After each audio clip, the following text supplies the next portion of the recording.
Ya, kita akan bahas terkait dengan pernyataan yang bisa dibilang menimbulkan kontroversi ini bersama dengan Kavi Adnan Hafiz dari Perkumpulan untuk Pemilu dan Demokrasi atau Perludem yang sudah tersambung melalui sambungan Zoom malam hari ini. Mas Kavi, selamat malam. Halo, selamat malam Mbak Fani. Baik, tampaknya pernyataan dari Perludem cukup keras ya, menanggapi pernyataan Presiden Jokowi terkait dengan Presiden ini boleh memihak. Ya, sebetulnya bukan keras ya, tapi ini sebetulnya sebagai pengingat saja ya, bahwa ada beberapa ketentuan ya di dalam pemilu, di dalam undang-undang pemilu gitu yang kemudian memberikan batasan-batasan kepada pejabat negara, dan bukan hanya presiden sebetulnya, tetapi juga menteri, kemudian kepala-kepala daerah gitu ya, kepala lembaga dan seterusnya. Jadi saya kira yang penting adalah kemudian kita melihat lebih jauh gitu, bahwa dalam persoalan netralitas aparatur negara ini, bukan hanya aparatur sipil negara, tapi juga aparatur negara secara umum gitu ya, itu bukan hanya ada dalam pasal 281 ayat 1 saja. Itu yang ingin kami tegaskan. Ya, artinya betul bahwa diberikan kesempatan, walaupun ini juga akhirnya menimbulkan ambiguitas ya di dalam undang-undang pemilu ini, di mana di satu sisi diberikan kesempatan untuk melakukan kampanye, dan tentu kampanye itu adalah bentuk memihak gitu ya. Tetapi ya harus tidak menggunakan fasilitas dalam jabatannya, kemudian menjalankan cuti di luar tanggungan. Tetapi di samping itu ada, tadi mungkin sudah disampaikan juga, ada pasal 282, ada pasal 283 ayat 1 yang kemudian ingin menegaskan sebetulnya bahwa pejabat negara, siapapun dia, itu tidak boleh membuat keputusan atau membuat tindakan tertentu ya, yang kemudian merugikan salah satu peserta pemilu atau menguntungkan salah satu peserta pemilu. Termasuk juga membuat kegiatan-kegiatan tertentu gitu ya, yang kemudian memberikan keuntungan-keuntungan tertentu bagi peserta pemilu gitu. Artinya secara penalaran yang wajar gitu ya, bahwa keberpihakan itu seharusnya apalagi kalau kita merujuk pada panduan-panduan etis gitu ya, bahwa seharusnya ya keberpihakan itu tidak betul-betul ditunjukkan gitu oleh presiden gitu ya. Jangan sampai kemudian gara-gara keberpihakan presiden yang lain akan ikut. Karena di dalam sistem presidensial, presiden itu punya posisi yang sangat tinggi gitu, punya posisi yang sangat istimewa ya? Seperti itu. Oke, nah berarti tadi kalau misalnya presidennya saja sudah menyatakan boleh kalau memihak salah satu paslon, ini kan berarti berdampak pada bawahannya. Boleh juga dong aparatur sipil negara, orang presidennya aja boleh memihak. Nah itu kan jadinya kan kita jadi ambigu ya Mbak ya, memahami itu. Karena kan di dalam undang-undang ASN jelas banget bahwa ASN itu tidak boleh memihak, ASN itu harus netral. Karena dia adalah bagian dari negara, yang mana negara ini harus menyediakan ruang yang setara bagi para peserta pemilu gitu ya. Makanya kemudian kami, ini tentu panduannya adalah panduan etis gitu ya. Ada problem etika yang kemudian punya persoalan di sini. Makanya kami kemudian meminta agar Presiden Jokowi betul-betul bisa menarik kembali pernyataan bahwa presiden ini bisa memihak dan seterusnya gitu. Karena apa? Karena lagi-lagi presiden itu punya posisi yang sangat-sangat istimewa.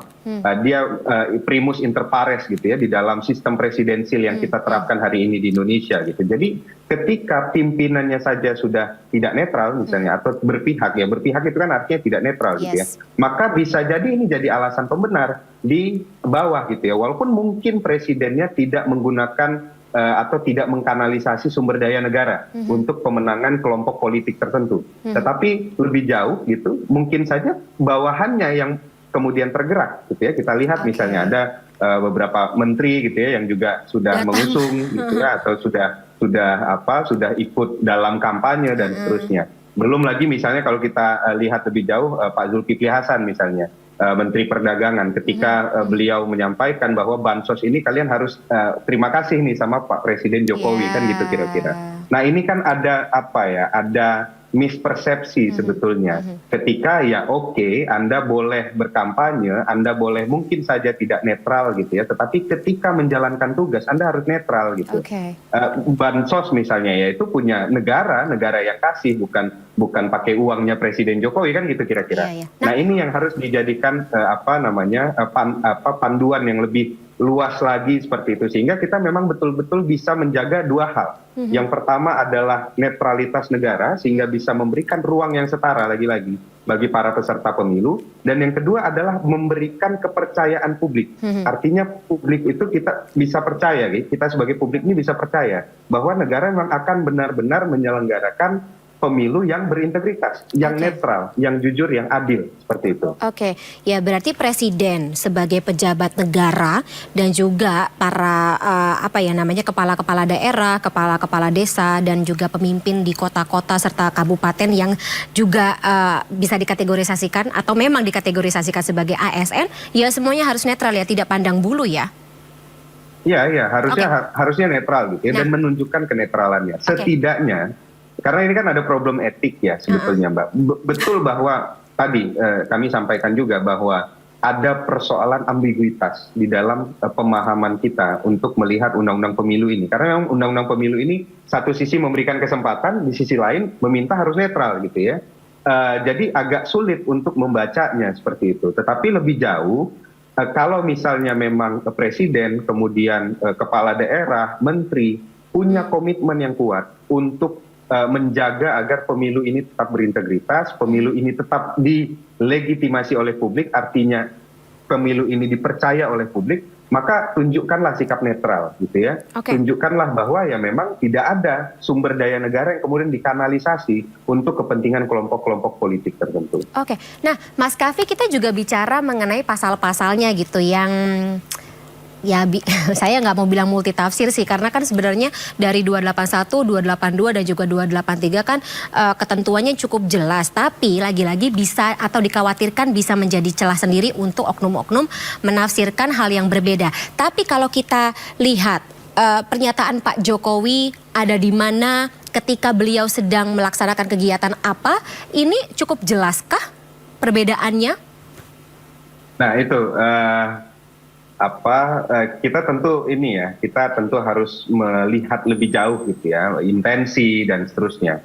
Saya kira yang hari ini ditampakkan gitu ya, apalagi kalau misalnya ada satu realitas di mana putranya Presiden Jokowi, Gibran Rakabuming Raka, ini juga menjadi salah satu peserta pemilu, menjadi calon wakil presidennya paslon nomor 2 gitu ya. Tentu agak sulit memang, Mbak, agak sulit kalau mau melihat batas-batas itu gitu. Tentu agak sulit untuk melihat batas-batas itu, apalagi ya itu ada hubungan keluarga dan lain sebagainya. Makanya memang dari awal sebelum kita baca undang-undang ini sebetulnya ya kita kan sudah menolak gitu ya, bahwa kita menolak politik dinasti, kita menolak nepotisme gitu ya, bahkan beberapa media luar bahkan melabeli kita, nggak tahu, mungkin menertawakan gitu ya, ketika kita punya problem semacam ini gitu. Ada persoalan politik dinasti ketika kita punya proses konsolidasi demokrasi yang sudah hampir matang, sudah 25 tahun gitu ya, kita dari pasca reformasi sampai hari ini harusnya kan sudah lebih matang gitu, sudah hampir matang. Tetapi ini kemudian nggak tahu, mungkin bisa dikatakan menurun gitu ya. Kita punya problem regresi demokrasi, punya indeks demokrasi yang menurun terus. Apalagi ditambah dengan ada politik dinasti gitu ya. Belum lagi presiden yang kok kita ngelihatnya agak sulit ya gitu ya, menjaga agar bisa terlihat lah, setidaknya terlihat netral gitu. Kok agak sulit gitu. Nah itu saja sebetulnya yang jadi problem gitu ya. Sebelum kemudian ya kita lihat pasal per pasal itu seperti apa gitu ya, bahwa ya tentu walaupun memang kalau kita lihat pasal per pasal secara jelas gitu ya, tentu itu bisa kita katakan jelas kok, nggak multitafsir. Tapi kalau misalnya kita tafsirkan secara sistematis bahwa ada pasal satu berkaitan dengan pasal yang lain, tentu ini jadinya ambigu. Tadi yang satu bilang boleh kampanye gitu ya, artinya kan berpihak gitu ya. Sementara di sisi lain tidak boleh berpihak, tidak boleh menguntungkan atau merugikan. Kan ini agak susah gitu. Yang bikin bingung juga tidak hanya itu sih Mas Kavi, ketika kita baca dan kalau kita ingat-ingat apa saja pernyataan Pak Presiden Joko Widodo ini terkait netralitas baik pejabat negara maupun aparatur sipil negara. Mungkin ini saya bisa mengingatkan Mas Kavi dan juga pemirsa, ketika dulu Presiden Joko Widodo selalu menekankan netralitas kepada seluruh jajaran pemerintahan dari pusat hingga daerah. Tapi ya kalau kita lihat saat ini Jokowi terang-terangan menyatakan presiden boleh berpihak. Mungkin kita sama-sama lihat apa saja pernyataan dari Pak Presiden selama ini. Ini perlu saya sampaikan bahwa pemerintah daerah, pemerintah provinsi, pemerintah kabupaten, pemerintah kota, pemerintah pusat, semua harus netral. ASN semua harus netral, TNI semua harus netral. Polri semua harus netral. Ini kan Hak demokrasi, hak politik setiap orang, setiap menteri sama saja. Yang paling penting presiden itu boleh loh kampanye. Presiden itu boleh loh memihak. Boleh. Tapi yang paling penting waktu kampanye tidak boleh menggunakan fasilitas negara. Boleh, Pak. Kita ini kan pejabat publik sekaligus pejabat politik. Mas Kavi, monggo tanggapannya. Iya. Dan kita diingatkan juga sebetulnya oleh Pak Jokowi gitu ya, bahwa ya memang pemerintah pusat, pemerintah daerah segala macam itu harus netral gitu. Tetapi kemudian di pernyataan kedua tadi itu kan memihak. Kan netral dengan memihak itu kan dua kata yang berlawanan gitu ya, yang harusnya diikuti saja salah satu, mau netral atau mau memihak kan gitu kira-kira. Nah, tapi ini juga bisa jadi konsekuensi dari emang ambiguitas undang-undang kita, undang-undang pemilu kita yang bicara soal netralitas ASN, netralitas aparatur negara, dan netralitas pejabat negara gitu. Jadi memang jadi satu problem juga kalau kita lihat bahwa ya itu tadi boleh kampanye, betul memang boleh kampanye gitu. Memang diberikan kesempatan kampanye, sayangnya seperti itu. Makanya di awal memang kita perlu kritik juga undang-undangnya. Tapi lebih dari itu, saya kira problem etik lagi-lagi gitu ya. Kalau kita baca beberapa referensi gitu ya, misalnya ada beberapa literatur di mana demokrasi itu dijaga bukan hanya dengan undang-undang, bukan hanya dengan peraturan, bukan hanya dengan pendekatan hukum, tetapi juga pendekatan etik. Ketika kemudian banyak pejabat negara itu walaupun tidak diatur oleh undang-undang, tetapi bisa menjaga etikanya, gitu ya. Artinya bisa menjaga agar dia tidak berpihak misalnya, ya dalam hal ini ada forbearance-nya, gitu ya. Ada batasannya, batasan-batasan etiknya. Nah, lagi-lagi kalau memang mau mendapatkan kepercayaan publik dan ini jadi prasyarat utama dalam penyelenggaraan pemilu sebagai sarana kedaulatan rakyat, maka jagalah negara ini ya agar netralitas. Mulainya adalah dari ketika presidennya netral, presidennya tidak menunjukkan keberpihakan. Itu yang paling penting sehingga ya pemilu ini tetap ada legitimasi kuat dari masyarakat seperti itu. Oke. Ya, kalau mengambil statement dari Mas Kavi tadi, Presiden sebagai seorang primus, ya harusnya bisa memberikan contoh, kemudian juga memberikan pernyataan yang tentunya tidak menimbulkan ambiguitas atau presiden tersendiri bagi marwah seorang pejabat negara dan juga ASN yang seharusnya memang netral dalam setiap pesta demokrasi berlangsung. Thank you. Terima kasih banyak Mas Kavi atas insight-nya malam hari ini dalam Sindo Prime. Kita ketemu lagi dalam lain kesempatan membahas ya masih soal apa saja yang terjadi jelang pencoblosan tanggal 14 Februari 2024 ke depan. Terima kasih sekali lagi Mas Kavi, sampai jumpa.